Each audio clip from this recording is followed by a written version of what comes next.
Mark Jamin here, Medical Director for the Haywood County Health Department, and let's talk about this pandemic.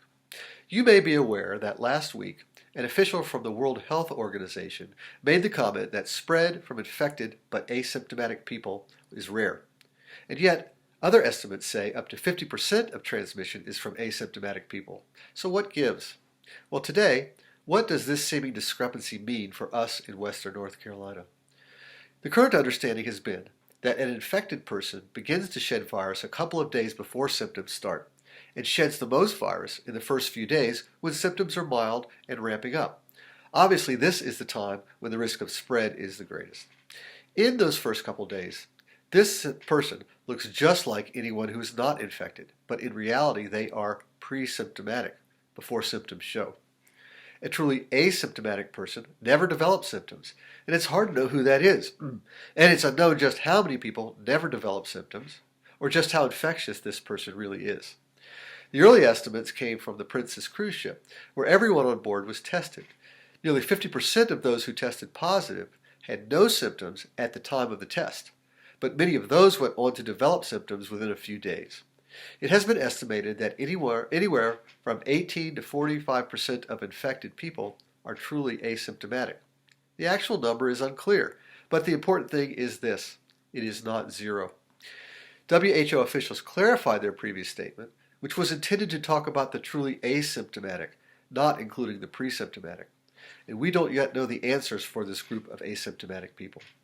Now, I know we all want answers, something we can firmly base our choices on, and it's frustrating to keep getting mixed messages.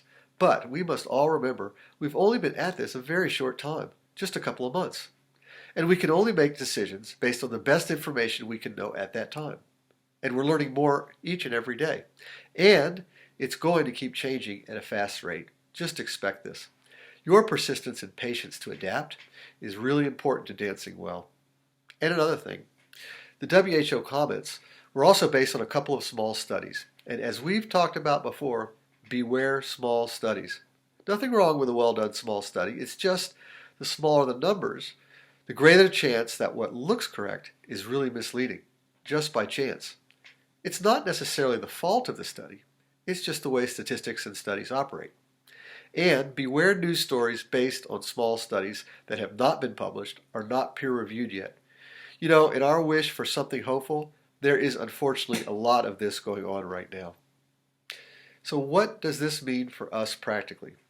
People who are infected but don't yet have symptoms, and those with only mild symptoms, pose the greatest risk of exposure to others, as well as those who are asymptomatic and will never develop symptoms. By the way, that's you and me, potentially. It's impossible to tell the difference between someone who is not infected, someone who is pre-symptomatic, and someone who is infected and remains asymptomatic. All three look the same. Now, this does not mean you have to be paranoid of others.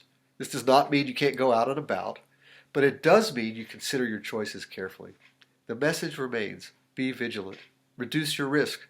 Reduce your risk to others because you don't know who you are either. And here's how to do this. Number one, avoid high-risk situations like crowds, especially in confined indoor spaces, and especially if loud voices or singing is going on. Close contact, especially for prolonged periods, and avoid others not doing their part to protect you. Number two, further reduce your exposure by practicing the 3 W's. Remember, washing hands and masks intervene to break the chain of transmission, so that even if you are exposed, your risk of actually getting sick is less, and your chance of giving it to someone who cannot afford to get sick is less too. And number 3, for goodness sake, if you get sick, isolate and get tested.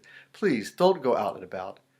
And if you're exposed to someone positive, or if you get tested, please quarantine until the results come back. It's not your fault, but you are now responsible for the health of others, for the community, and for the economy to recover. So be well, do what you can, be careful, and be considerate, especially right now.